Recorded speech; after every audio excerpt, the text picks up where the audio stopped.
आखिर में एक टूटी फूटी सी कच्ची झोपड़ी थी जिसके बाहर एक नीम का पेड़ छाया किए खड़ा था।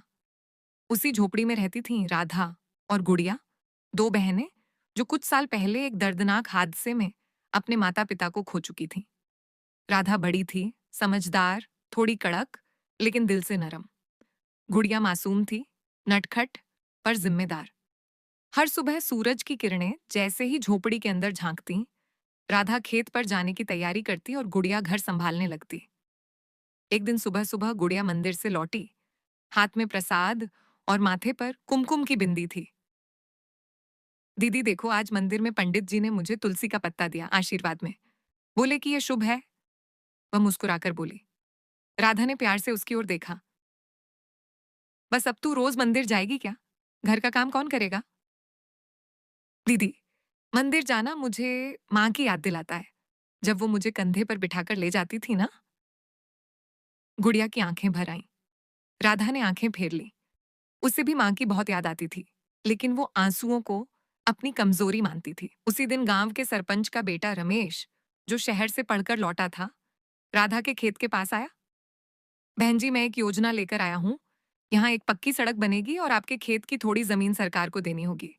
मुआवजा मिलेगा। राधा चौकन्नी हो गई। कौन योजना? किसकी इजाजत से? हम गरीब हैं, बेवकूफ नहीं।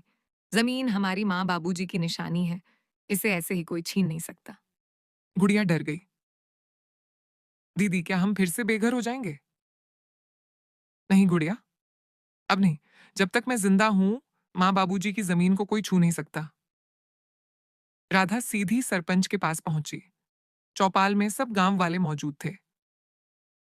सरपंच जी, मेरे माँ बाबूजी की जमीन पर आप लोगों की नजर है।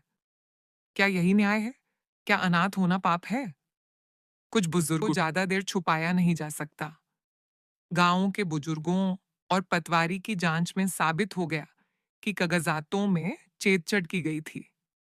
पंचायत ने फैसला सुनाया, जामिन राधा और गुदिया की ही रहेगी और रमेश वी सरपंच को उनके पद से हटा दिया गया। गांव वालों ने दोनों बहनों का साथ दिया। अब राधा और गुड़िया मिलकर अपने खेत में मेहनत करती हैं। माँ बाबूजी की यादों को संजोए वे आगे बढ़ रही हैं, मजबूत, आत्मनिर्भर और सम्मान के साथ।